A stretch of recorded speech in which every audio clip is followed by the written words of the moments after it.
Styrie, qui est une région en Autriche, la région où se trouve le Red Bull Ring. C'est d'ailleurs la première fois de l'histoire de la F1 qu'un circuit accueille deux courses en une seule année. Mais les règles de la F1 prévoient qu'un Grand Prix ne peut pas s'appeler deux fois de la même façon en une seule saison. C'est pour ça que après le Grand Prix d'Autriche, c'est le Grand Prix de Styrie, la région où se trouve le circuit. Voilà, c'est pas du tout désordonné comme début de vidéo. On commence bien.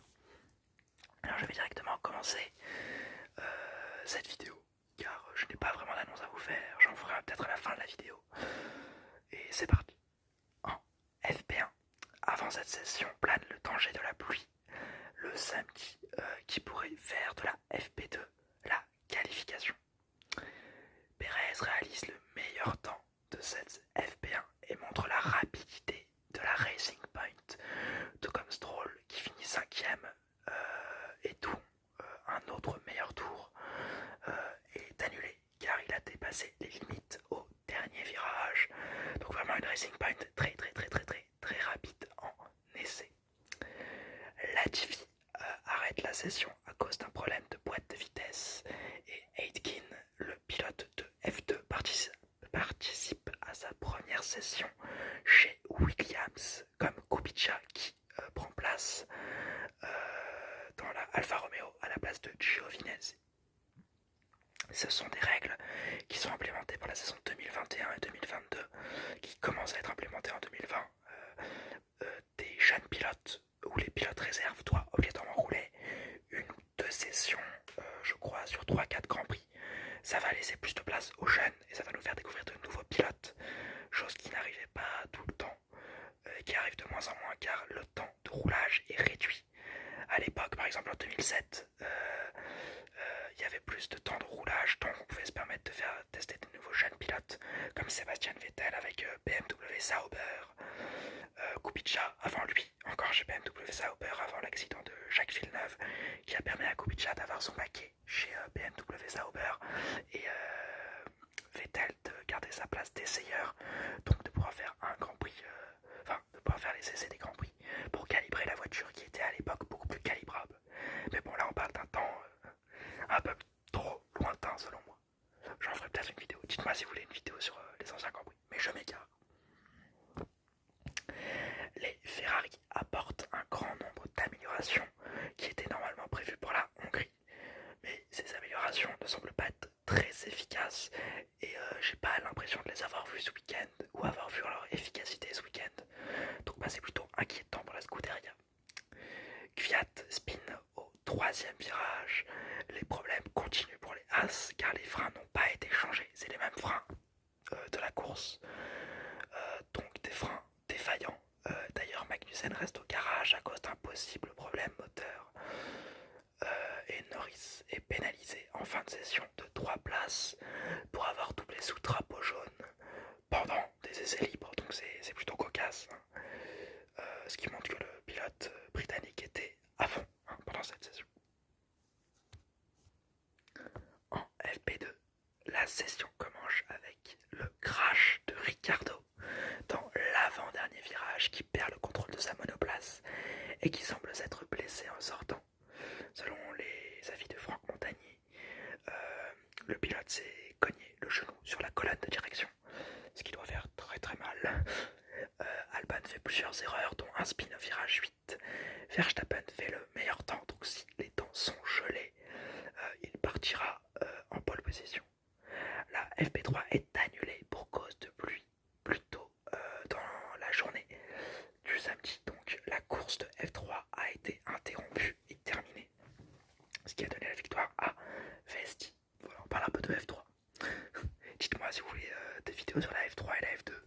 Alors elles seront moins régulières, plus longues, donc il y aura un rythme de vidéo moins soutenu, mais je ferai beaucoup plus de vidéos, ce qui pourrait vous plaire peut-être. Dites-moi ce que vous en pensez. Nous passons aux qualifications. Les qualifications ont finalement lieu sous une forte pluie, ce qui promet une qualification très intéressante. Giovinazzi fait plusieurs erreurs et déclenche un drapeau rouge bloquant Grosjean qui n'a pas de temps à cause de ses freins. Donc vraiment les as catastrophiques. Giovinazzi, Latifi,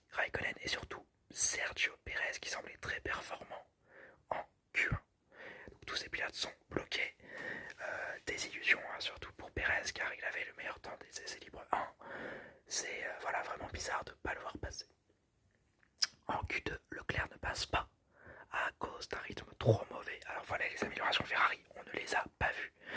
Magnussen, Kvyat, Stroll et Russell sortent aussi. Première Q2 pour George Russell. Bravo, bravo, bravo, bravo, bravo à lui. En Q3, Q3, Q3, Q3, Q3, Hamilton prend la pole provisoire. Et au second passage, il améliore à nouveau. Alors que Verstappen se rate au dernier virage. Sainz partira troisième. Lewis confirme à nouveau son aisance sous la pluie qu'il partage avec Verstappen, qui est toujours très très à l'aise sous la pluie. Petit point français, Ocon, avec une moindre mesure, qui est toujours très bon sous la pluie en qualification, comme à Monza en 2017 où il avait été deuxième, et à Spa-Francorchamps en 2018 où il avait été troisième. Donc bravo aux pilotes français. Je vais vous donner la grille de départ. Hamilton premier, Verstappen deuxième, Sainz troisième, Bottas quatrième, Ocon cinquième, Albon sixième, septième, Gasly, huitième, Ricciardo, neuvième, Norris avec 3 places de pénalité, dixième, Vettel, onzième, Russell, douzième, Stroll, treizième, Kvyat, quatorzième, Leclerc avec 3 places de pénalité pour un changement moteur, 15e Magnussen, 16e Raikkonen, 17e Perez, 18e Latifi, 19e Giovinazzi pour un changement moteur, non, il a un changement de boîte de vitesse.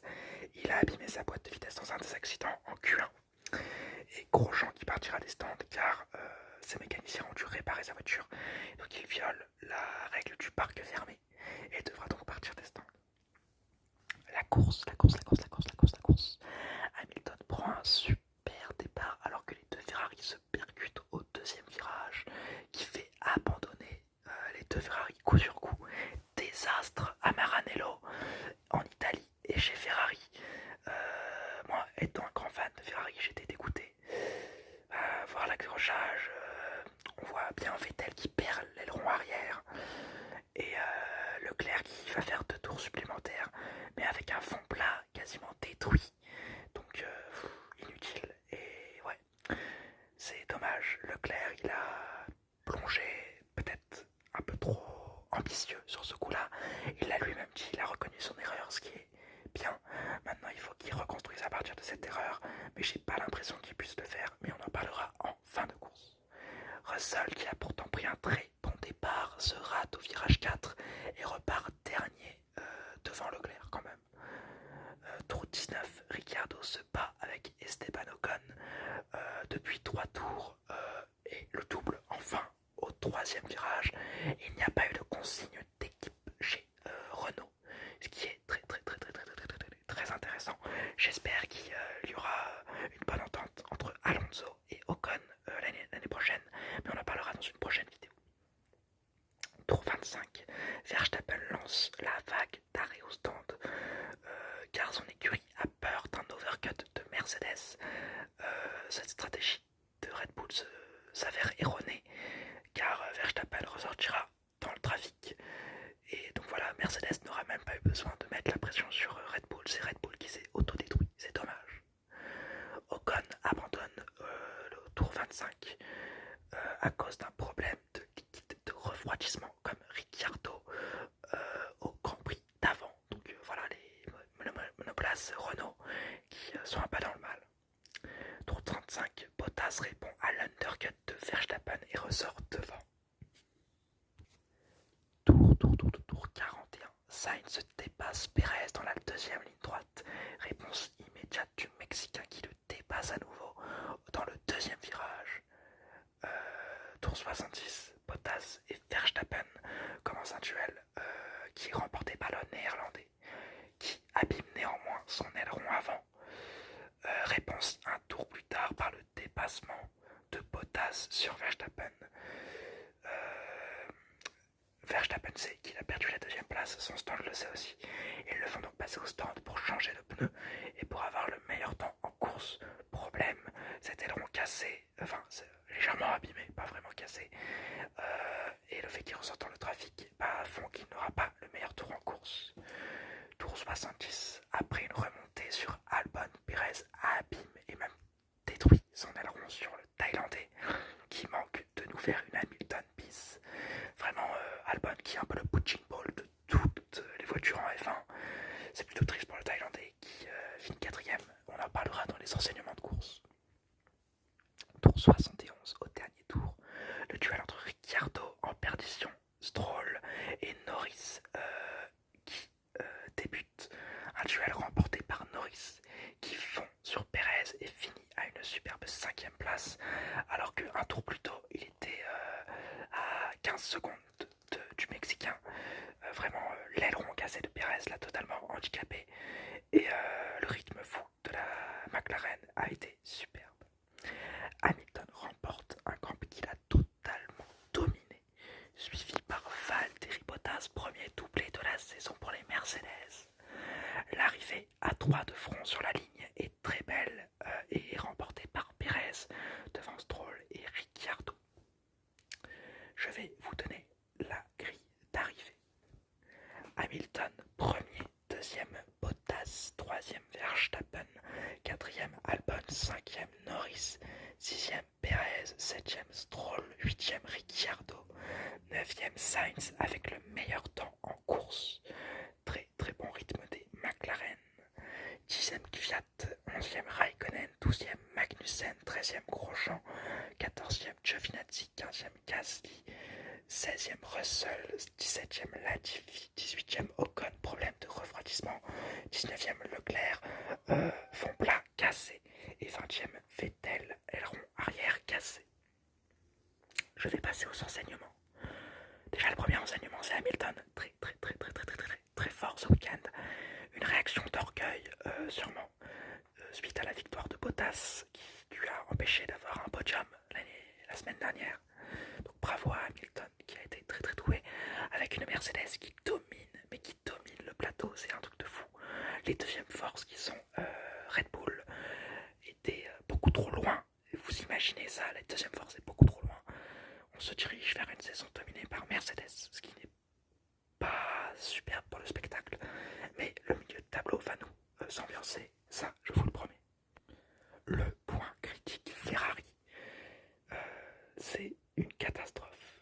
Leclerc tente une manœuvre désespérée qui ne passe pas. Malheureusement, ça tombe sur son coéquipier. Ça aurait pu tomber sur Perez, sur George Russell ou sur un autre pilote qui partait devant le pilote Ferrari.